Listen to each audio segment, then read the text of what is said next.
Hello, everyone. How are you? My name is Dylan. This is Iggy the Parrot, and we are with the Little Havana Company. This is going to be our first firearm review, the Smith& Wesson Model 19 Carry Comp, which is from their Performance Center. And I am so excited to finally get my hands on this gun. I spent hours and hours and hours, probably 50 to 100 hours just researching this firearm, not counting videos.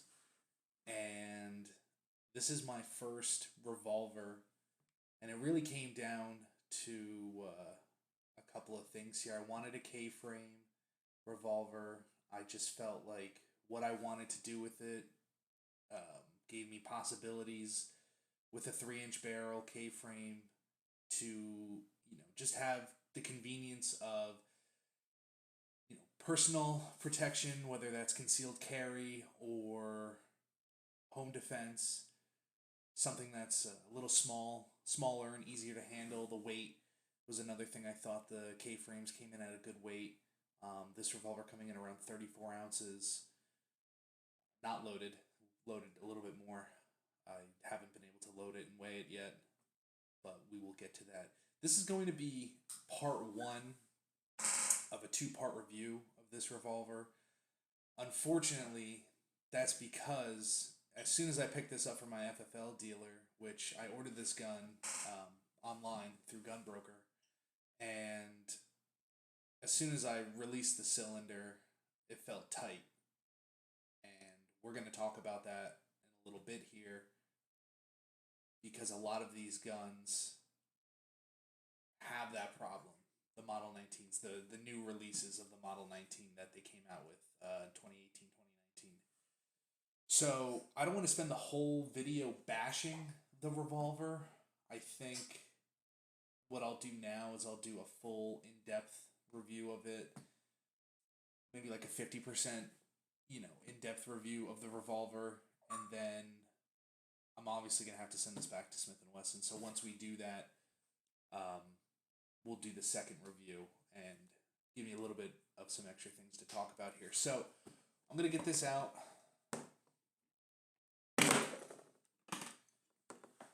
And we're going to do the best I can with my camera. I have pictures loaded up here on my monitor that I'll be showing you guys. So first things first, this is the revolver. It has beautiful wood finish here. It's not, first thoughts, not overly heavy. It's decently balanced, with the cylinder, right around the cylinder, it kind of, you feel some weight, but I think it's very centered, in my opinion. And it's a full 3-inch barrel. It has a tritium night sight. And I did check to see if this was unloaded before the video, so please don't, firearm instructors, don't berate me. So, first thing, this is where we're having the problem with this particular firearm, is when we do the release of it here, it's coming out very, very tight. It's like, you really gotta give it some mustard there to do that and to get that out of there. So I'm gonna try this with my offhand, and it's just not easy. Now, I looked at this gun at a couple of different stores before, obviously trying to go to Gunbroker and get myself a deal. I got this firearm for about $150 less than what the next, the local firearm store we have here is a bit of a whore when it comes to pricing, but that's okay. But everything I thought was going to be okay. I did, in my research, find that these guns have a bit of a cylinder problem, and the reason why I'm not even going to fire this is because I know that this cylinder tightness and also the release itself is very gritty. it's not smooth moving up and down. This is going to lead to, once I start putting some rounds through it and it gets a little hot, it's gonna lock up the cylinder. It's gonna lock up on me, and I don't really want to have that lock up on me with live rounds. And it's been about 100% from, listen, this is what I've done my research on this firearm. This is about 100% of the time this happens. People have noticed that, complained about that. They're having issues with the lockup and even potential spitfire back.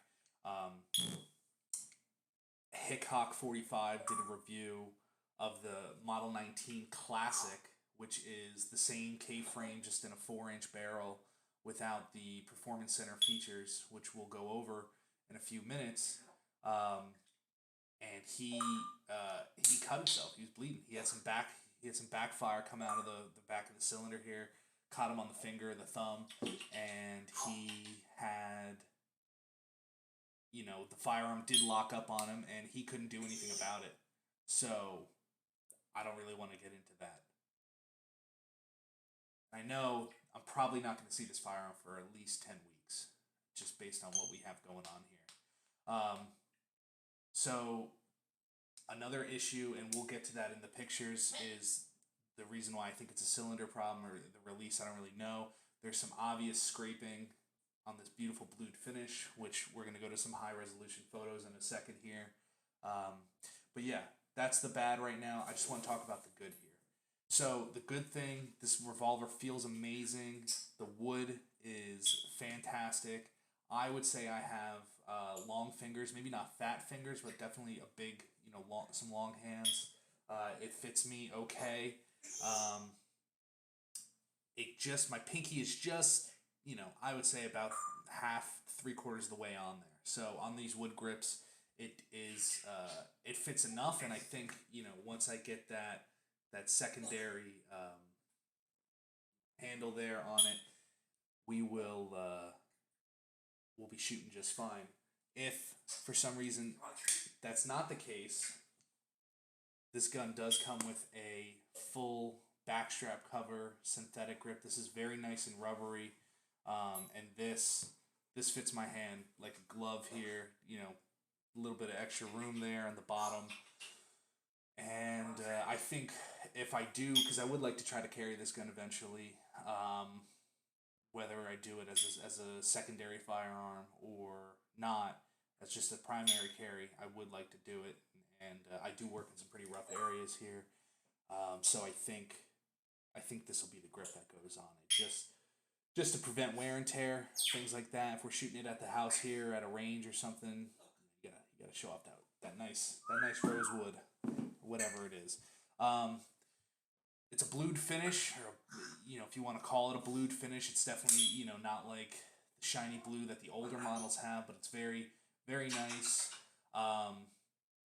Trigger pull wise, we'll do some dry fires here. Maybe I can try to show you. Everything I read was saying we were looking at about a 10-pound trigger pull. This particular model, this firearm, try to make it as slow as possible. That's not feeling 10 pounds. That's feeling, I would say, maybe 15 to 16 pounds. And I really didn't want a 15 to 16 pound firearm. If I would have wanted that, I would have went with the Model 66, which is what I was really tossing up between the two. Is the 66 or the Model 19 carry comp. And then I just kind of said, screw the 66, let's get a 65. It's way more badass. Not so easy to come by. So, 3-inch barrel. We have night sights here, which aren't the best. First things first, it's the smallest little green dot Trijicon night sights, and I think these are going to get replaced. The rear sight is adjustable. Probably going to have to adjust this to for elevation. A lot of people say this gun comes out the box shooting real low. Ejector rod is okay. It's got a little bit of play on it, just the tiniest amount. I don't know if that's going to be a problem here related to what we're talking about. A couple of other features. It has a reinforced cone right here. So this is a little bit thicker than the older Model 19s. And then we also, down here, this has this mechanism here is to help keep things a little bit tighter inside the cylinder. Now, the cylinder itself is very tight. No, not a whole lot of play. This is tighter than what I dealt with at my local gun shop, and I thought that felt real good at the shop. This almost feels like this might be a reason why it's too tight, and I'll show you some of the scraping stuff we have there. In single action fire, the trigger is glass. It's non-existent. The trigger pull. I mean, it pulls it all the way back there. We're just gonna pull. I mean, we're talking very little force needed. The pistol itself has a little stop guard here. Make sure the trigger doesn't overextend any more than it needs to. I've never noticed that was needed, but it's there. It's great. 3-inch ported barrel. Okay, that's their Smith and Wesson term it the power port, which I really thought was cool on this. I thought having that was gonna make shooting these 357 loads a lot easier, and I'm looking forward to getting to shoot those. And 38 special, of course, because it's a 357 and it'll take both rounds. And yeah, that's the review so far. The reinforced cone. There's so many reviews on this gun. I've watched them all. The wood is great. The one thing is kind of a little weird about the wood is the metal right here doesn't go all the way down to the wood. I'm not nitpicking that. Just one thing I noticed. And some people think it's weird that the front sight is about half an inch back from the barrel. And obviously that's because we have the port here. The compensator, whatever you want to call it, is in the front. So I'm going to have to practice, get real good with, flash firing, training on how to do that for night engagements. And otherwise, everybody says Smith & Wesson has great customer service. I'm hoping that's not the case here. I'm trying to keep a real good attitude about this firearm. Look, it's definitely a problem when the MSRP on this is almost $1,100 and you are getting an unfinished product or a rush product, especially from the Performance Center line. The Performance Center is supposed to be the line that has, in my opinion, better quality control. This is supposed to be getting looked over by their smiths or whatever, their machinists and the guys who are over there making a perfect product and a top of the line product. And we didn't get that here. Now, it was to my opinion, reading these reviews, that having this tough release cylinder is specifically around the early models that released in 2018. All of the people that complained about these on the forums and the videos that I've watched and people I've talked to all had purchased the gun right in 2018, early 2019. And it was to my opinion, oh, hey, it's 2020. I'm sure that won't happen to me. Silly me to think that even if this gun is made in 2018, it's stupid of me to think that I wasn't going to get that kind of that firearm, or that all of the problem 2018s had sold out and been fixed, and obviously in the years come since then they made slight adjustments. But this is the first time I've heard of this problem on the Performance Center revolver. Everybody I talked to, and maybe it's just because not a lot of people bought the Performance Center, that in the forums that I read, they all went and opted for the Model 19 Classic, which is similar to the old cop revolver that they had back in the day. And they all had that problem with the lockup. The ones that did all had the problem with the lockup with the Model 19 Classic. So I got it on the Performance Center. It's okay. We're going to get it fixed. Couple other features that are a bit different on this. I'm going to point this barrel at the camera just because we don't have a photo of it, is this is not a one solid piece barrel. This is what they call a sleeved barrel. Now, they say that this is supposed to make it better, along with the reinforced forcing cone here, that they're able to machine it more precisely and get the internal barrel, which is just stainless or just regular steel, not, this bluedness or whatever you want to call this. I wouldn't even call this a real blued, but it's still very pretty. Then they put a sleeve over it, and you can kind of see that here. It goes over the initial barrel, just because it makes things more secure and apparently sturdier and better made. Not seeing it this day. And I thought all those guys in the forums were snobs. They don't make them like they used to, blah, blah, blah. But, hey, they got me. It's okay.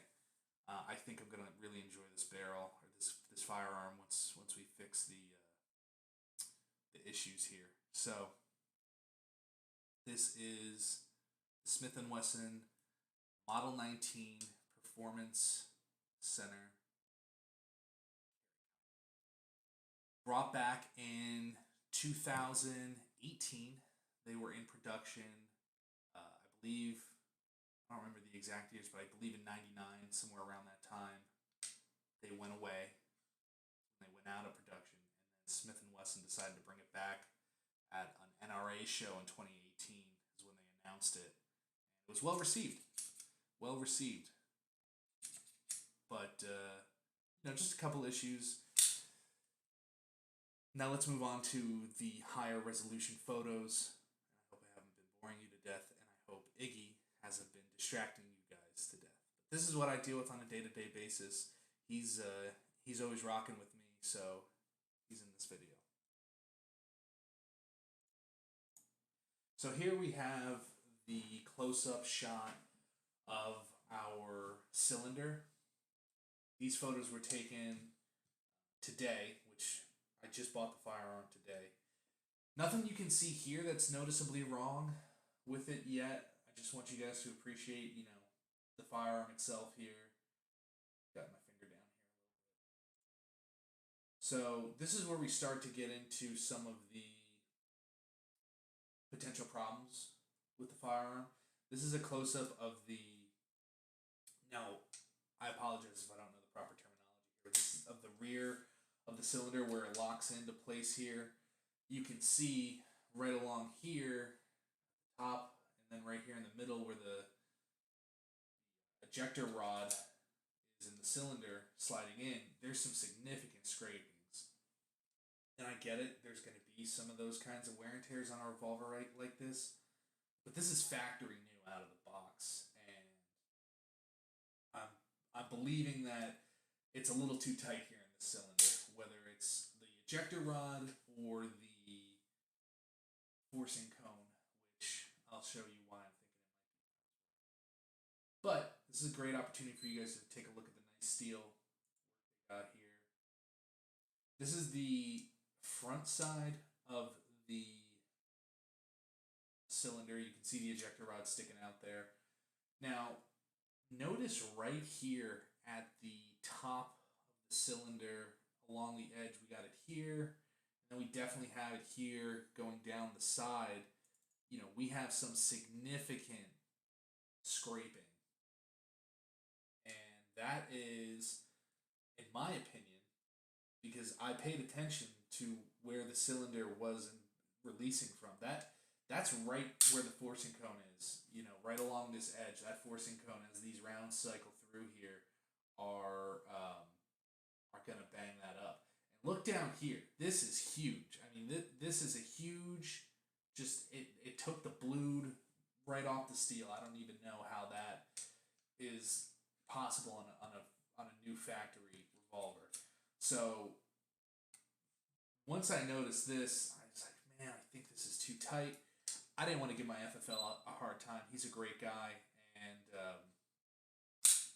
I'm not the one who bought the firearm from him. I bought it off of somebody about 5 hours west here on Gunbroker. So, but just notice we can see the damage here, which is definitely causing me to believe that we have a problem with the forcing cone. Some people say, oh, it's, the firing pin, the firing rod, it's not tight enough. You need to turn it to the left to tighten it, or underneath the eject star, there's some gunk or something like that. I did check out all that, not noticing any type of issues there. So I really believe it's something, manufacturer that's going to have to take a look at this. This is the gun in the in the case. Got that nice Smith and Wesson paper. And I'm sorry, I didn't. It's ready for you. This is the cylinder. You can see it's a much rubbier, grippier surface. It says Performance Center along the side of the barrel. On the other side of the barrel, it says S&W 357 Magnum. Another thing I thought was weird too, I don't know if this is just from the people that sent me the gun or the manufacturer, but there was some gunk here, like there was a sticker or something significant along the side of the firearm. I'm not even cleaning it up, but it's just all going to go in my complaint to the factory, Smith and Wesson, when I send it out. But that was the purpose of show you guys that photo.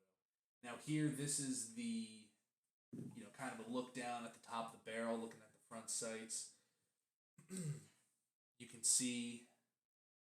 Look at just. I'm sorry, it's not the best photo right here, but just look how tiny this dot is of the. I don't even know if I'm pronouncing this right. The Trigicon night sight.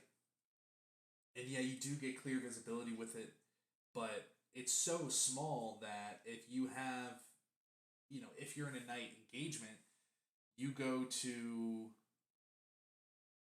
aim your firearm, you can't even see that dot, especially if you don't have it, if your rear sight is blocking it even the slightest bit, you're losing serious visibility there. So I would like to replace that with something a little bit thicker. I like the idea of a night sight.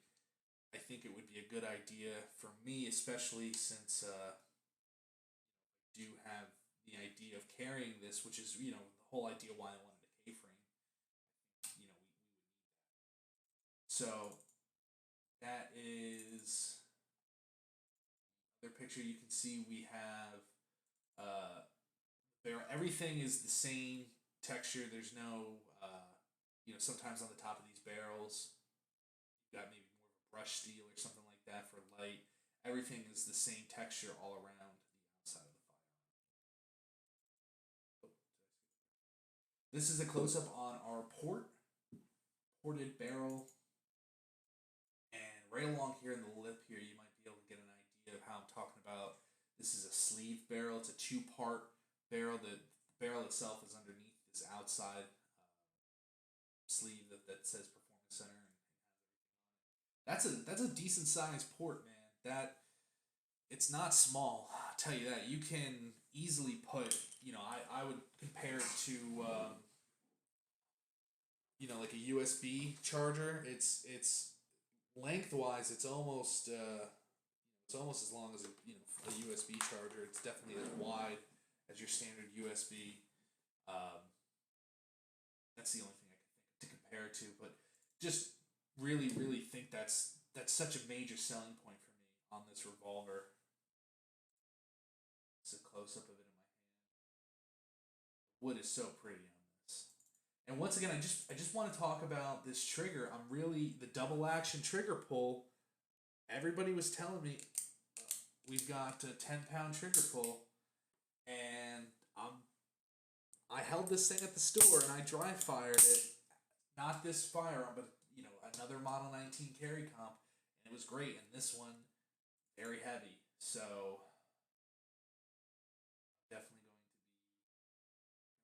be to Smith and Wesson about that. And I might even message the people on the gun broker account just to let them know I'm not really happy with this firearm and that there's some major problems, and that I feel like if they had looked at it, might have been aware of it. So, yes, that is my full review of our Model 19 carry comp. Probably didn't hit everything I wanted to. This is our first firearm review, one of the first videos on the channel. But this is part one. I definitely plan on bringing part two with a much happier vibe to it, and maybe even getting some firing done. Nothing's gonna go through this gun right now, though, unfortunately. And you know what? If I get any flack in the comments from anyone saying, "Oh, I should have paid more attention or tried to fix the problem myself," to those guys, I just want to say, I'm not a gunsmith. I'm not the most experienced Smith and Wesson revolver aficionado. This is my first revolver ever, and I feel like for the price I paid, that we should have a gun that works out the box. Okay, and I'm okay with having to wait because I really think that I'm gonna love this gun once we get it out there on the range. Um, so yeah, a couple of things we'll talk about, and probably the next couple of months, whenever we get this bad boy back from Smith and Wesson, I gotta call them tomorrow and get it going here. So that's the video for now. This is once again a Little Havana Company production. My name's Dylan. That's Iggy in the back. I appreciate you guys watching. Thank you so much. And you guys have a good day.